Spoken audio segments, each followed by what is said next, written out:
문제 때문에 지금까지 계속 활동했죠. 제가 한교연 대표회장으로 있을 때 TV팀을 만들었기 때문에 끝났다고 바로 그만둘 수도 없고 같이 협력해서 존경 과시 문제 매듭질 때까지 계속 같이 활동을 했고, 그 다음에는 이제 우리 교단 또 신학교 그리고 이제 다른 단체 더불어민주기도 포럼이라든지 다른 단체 일 때문에 나름대로 굉장히 바빴습니다.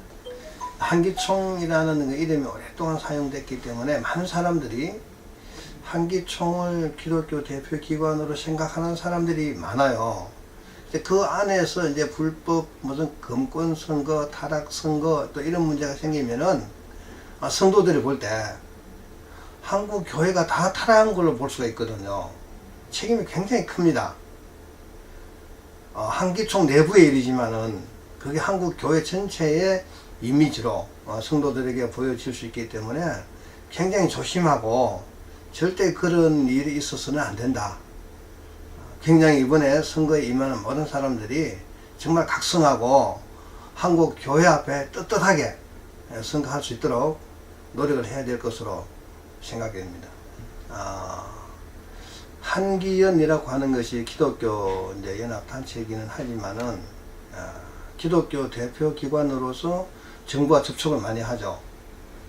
제가 당선되고 난 뒤에 구정권 또 신정권 교체가 됐는데, 구정권에 계신 분들도 많이 만나봤고 또 새 정부에 관계된 많은 분들 다 만나봤는데, 뭐 특히 두 정권 다 다른 사람들 아니에요. 다 대한민국 사람들이고 생각도 다 비슷하고 한국 지도자로서 국민들을 생각하고 사랑하는 거 다 비슷하다 하는 생각을 했고, 특별히 이제 이번에 우리 문재인 정부가 들어서면서 많은 개혁을 하고 있죠. 그래서 잘한다고 생각하는 측면도 있고, 때로는 좀 덜했으면 싶다. 한국 교회가 촛불만 아니고 태극기까지 다 안고 그렇게 우리가 가야 되지만은, 한국 교회도 그렇지만은 한국 정부도 이제는 촛불만 생각할 때가 아니고 반대쪽에 있던 태극기 집회를 하던 분들도 다 안고 하나가 돼야지 이게 온전한 이제 한 나라가 될 것도 아니겠습니까? 그래서 그런 부분은 참 아쉽다 생각이 들고, 지금 여러 가지 상황을 볼 때 시간이 좀 지나면은 차츰 안정이 되지 않을까 그런 생각도 해봅니다. 이 종교개혁이라는 말은 참 많았습니다. 500주년 되는 해니까. 그런데 말도 많고 구호도 많았는데 실제 변화가 있었느냐? 저는 전혀 없었다 생각합니다. 왜냐 그러면 한국교회연합단체도 종교개혁 500주년을 맞이해서 뭔가 하나로 만들어 보자고 시작했는데, 하나가 되기는커녕 새로운 게 하나 더 만들어지는 그런 역효과를 냈다는 거 다 알지 않습니까? 그래서 종교개혁 500주년에 하나가 돼야 된다, 변해야 된다 말은 하는데, 실제적으로 그렇게 그 마음속에 변함이 있었느냐 하는 것은 의문이 많고, 그리고 천주교도 기독교로 생각하는 사람들이 참 많아요. 근데 천주교는 변한 게 전혀 없습니다. 500년 전이나 지금이나 똑같아요. 천주교가 지금 돈을 받지 않고는 있지만은 면제부 그대로 팔고 있는 거죠. 얼마 전에 교황이 브라질 방문했을 때 이 행사에 참여하는 모든 사람을 대사한다고 교황청에서 SNS로 다 발표를 했어요. 이 대사가 뭐냐 하면은 면제부입니다. 차이는 옛날에는 돈을 받았고 지금 돈을 받지 않는다 뿐이지 그 사상 그대로 가지고 있고, 그 사상을 그대로 가지고 있을 수밖에 없는 게 그게 천주교 교리입니다. 교리니까 그것은 변하면 안 된다. 변하면은 자기 조직 자체가, 캐톨릭이라는 조직 자체가 문제가 생기니까 변할 수 없는 것이다. 그러니까 전혀 변한 게 없어요. 그러니까 천주교가 우리 기독교다고 생각하는 것은 굉장히 망상이고 절대 문제죠. 그거는 절대 그렇게 생각해서는 안 되고 굉장히 위험한 생각이다. 절대 안 된다. 예, 그건 안 되는 겁니다. 예. 종교인 과세 문제는 뭐 제가 한교위원회에 있을 때 TV팀을 만들어서 같이 활동을 했습니다. 그래서 누구보다도 내용을 잘 아는데, 우리 기독교가 원했던 것은 2년 더 유예를 해가지고 다시 잘 만들어서 2년 후에 시행하자고 우리가 계속 주장을 했죠. 그런데 이미 법이 만들어져서 금년 1월 1일부터 시행하게끔 돼 있었어요. 그러니까 오히려 이 법을 고치는 것이 만드는 것보다 더 힘들다. 이제 정치 쪽에서 그런 얘기를 하고 그분들이 전혀 양보할 생각이 없었기 때문에 우리가 주장한 거 그대로 계속 주장을 했죠. 그런데 결국은 유예는 못 시키고 이제 결정된 대로 이제 목회자뿐만 아니고 뭐 다른 기타 종교도 마찬가지죠. 개인 소득에 관해서 과세하는 걸로 그렇게 우리가 뭐 이제 정부로부터 이제 그렇게 연락을 받았고 법도 그렇게 만들어졌고, 한 가지 더 좀 아쉬운 게 있다 그러면은 종교 활동비를 신고하게끔 되어 있어요. 과세는 하지 않지만은. 그게 이제 나중에 우리 교회에 전혀 의견을 수렴하지 못하고 정부에서 임의적으로 정한 내용인데, 세금을 내지 않겠다고 했으니까 세금은 매기지 않겠지만은 이제 뭐 종교 활동비를 어느 교회에서 얼마나 쓰는지는 이제는 다 드러나게 될 거죠. 그래서 그게 종교 활동을 위축시킬 것 아닌가. 참 이건 참 위험스럽다 하는 생각이 들고 또 걱정도 들고, 그런데 내가 생각할 때는 대한민국의 대부분의 교회는 그런 걱정 안 할 것 같아요. 이미 종교 활동비는 뭐 교회에서 다 재정해서 투명하게 관리하고 있기 때문에 뭐 이렇게 염려하지 않지만은 일부 몇몇 교회들 때문에 이게 사회 이론이 되지 않을까. 일부 몇몇 교회들이 그런 문제가 노출되면은 또 전국 교회가 다 그런 것처럼 잘못 비춰질 수가 있으니까 그런 부분이 참 이렇게 걱정이 되고, 이 종교인 과세 문제는 사실은 정부에서 해서는 안 될 일을 한 거죠. 우리가 세금이라고 하는 것은 소득에서 내는 건데, 목회자가 받는 사례비가 과연 세금이냐, 소득이냐, 이런 걸 생각하면은 사실은 세금 징수해서 안 되는 거거든요. 내가 많은 사람들한테 물어봤는데, 우리 헌법에 보면 정치와 종교 분리한다 되어 있잖아요. 목회자가 사례비 받는 것이 정치입니까 종교입니까? 물론 다 종교라 그러죠. 종교 활동은 보상돼야 되거든요. 그래서 종교 활동에 세금을 매긴다는 거, 이거는 지금 어떻게 보면은 헌법의 취지에도 안 맞아요. 이거는 언젠가는 수정이 돼야 될 것으로 그렇게 생각을 합니다. 감사합니다. 더불어 동성애 문제와 차별금지법, 이슬람 문제에 대한 한국교회 올바른 대처에 대해 한마디 더 해주시죠. 동성애 문제는, 저는 동성애는 이렇게 진보 언론이나 이런 쪽에서 얘기할 때 개인의 인권 차원으로 접근을 하거든요. 우리도 그분들 인권 존중해요. 그런데 이 동성애가 주는 폐단이 너무 크기 때문에, 그리고 우리 기독교 쪽에서 볼 때는 전혀 납득할 수 없는 그런 아주 문제가 심각하고, 이 동성애 문제는 우리는 병으로 취급하죠.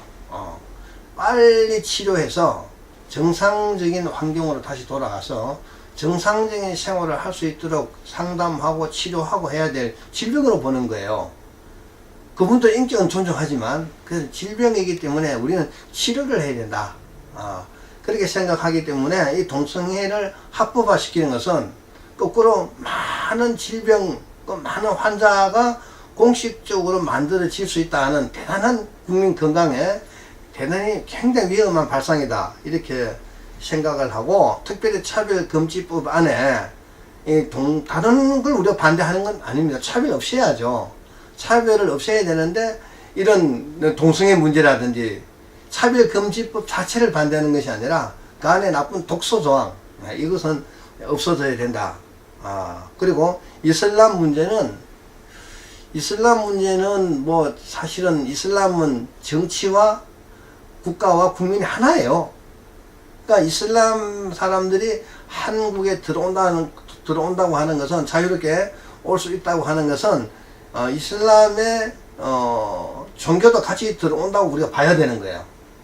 이 문제는 이슬람 종교가 가진 또 특수한 문제가 있기 때문에 이런 것은 깊이 우리 깊이 전부 다 깊이 생각해야 되고, 종교계도 그렇고 사회도 그렇고, 이런 것은 우리 개인의 문제가 아니고 국가의 장래가 걸린 문제들이기 때문에 굉장히 심사숙고해야 된다. 한국교회가 70년대 노인은 있지만 원로가 없고 중재하고 조정할 어른이 없다는 말들을 많이 합니다. 이에 대해서 어떻게 생각하시는지? 철저하게 동감을 합니다.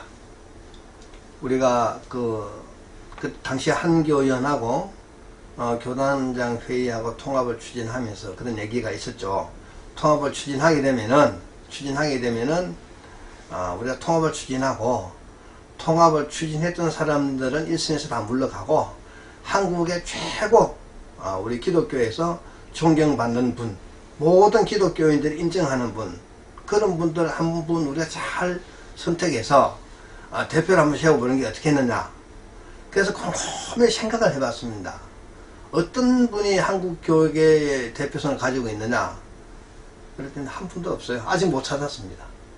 불행한 일이죠. 한국교회 미래와 방향에 대해서 좋은 조언을 해주시죠. 한국교회가 성장을 하고 옛날에 그런 영광을 회복하려고 그러면 한국교회 지도자들이 굉장히 낮아져야 된다.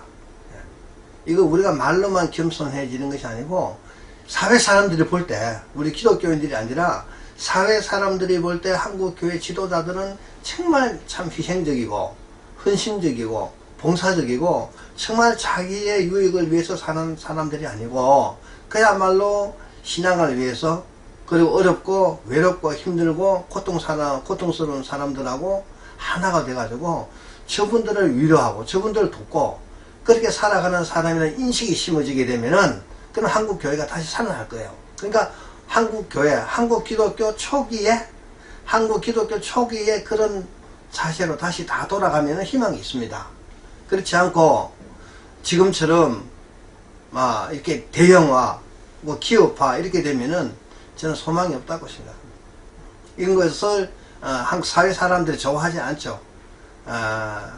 우리는 잘 모르지만은 사회 사람들이 교회 지도자들한테 바라는 게 있어요. 자기들은 그렇게 살지 못해도 최소한 목사들, 아니면 종교 지도자들은 그래도 이 정도는 돼야지 한 기준이 나름대로 있단 말이에요. 그 기준이 그분들 생각하는 것만큼 그렇게 되지 못하면은 그럼 안티가 생기는 거죠. 안티가 우리 교회 안에 안티가 생긴다 그래가지고 그 안티를 적극적으로 대응해야 된다고 말은 하는데, 사실은 우리가 잘하면 없어지는 거예요. 대항하면 대항할수록 더 심해지는 거죠. 그런 안티가 생기지 않도록 우리가 정말 한국 교회 초기에 목사님들의 자세로 내려가면은 안티 하라고도 안 해요. 이 안티라고 하는 것은 우리가 잘못한다는 증거거든요. 그러니까 안티를 직접적으로 대항할 필요 없이 우리가 변하면 되는 겁니다. 그러면 한국 교회가 조용해지고 한국 교회가 사회로부터 존경받고, 그래도 한국 교회가 다시 성장하죠. 이것을 하기 싫으면, 하지 않겠다면은 문제가 있고, 답은 다 알아요. 누구든지 내가 말한 이거 다 같이 맞다고 그래요. 답은 아는데 답을 쓰기 싫어하잖아요. 그때로 내려가기 싫잖아요. 그러니까 계속 이 문제를 안고 있는 거예요, 우리가. 그래서 모든 사람들이, 우리 한국교회 특히 지도자들이 이렇게 겸손해지고 낮아지고, 그리고 사회 사람들이 인정할 만큼 저분은 저 종교 지도자들은 그나마 정말 훌륭하게 사는 사람이다 하는 그런 인식이 심어지도록 노력을 해야 된다고 생각합니다. 아까 말했듯이 우리 목사님들이 낮아지면은 그 와중에 그런 환경 가운데서 정말 훌륭한 분들이 사회로부터 존경을 받고 성장하겠죠? 자연스럽게 발생하는 겁니다. 그러니까 전체 분위기가 그런 지도자들의 자세가 그런 분위기로 가게 되면은 그런 분들이 얼마나 훌륭한 분들이 많이 나올 수가 있죠. 제가 한경직 목사님 살아 계실 때 남한 산성에 가서 그분 만나서 대화를 좀 한 적이 있는데 내가 물었어요. 목사님은 참 훌륭하게 사셨습니다. 참 힘도 많이 들었을 텐데 그래도 마지막까지 한국 교회 많은 그 성도들로부터 존경도 받고 하니까 참 훌륭하게 사셨습니다. 그랬더니 그런 말 하지 말래요. 왜?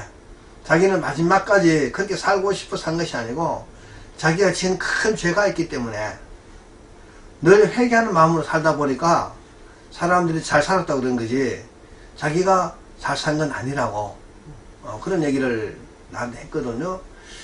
그러니까 과거에 어떻게 했든지 간에 앞으로가 문제죠. 우리 과거에 잘못했다 이거 다 깨닫게 되면은 돌아서야죠. 이젠 우리가 너무 교만하고 너무 막 외형적이고 이런 데서도 벗어나서 이게 잘못됐다고 생각하면은 이제 다시 방향을 선회하면 되는 거예요. 거기서 훌륭한 분들이 이제 나오죠. 그렇게 되면은 뭐 한경직 목사님 같은 그런 훌륭한 분들이 많이 나올 수가 있어요. 그렇게 되기를 바랍니다.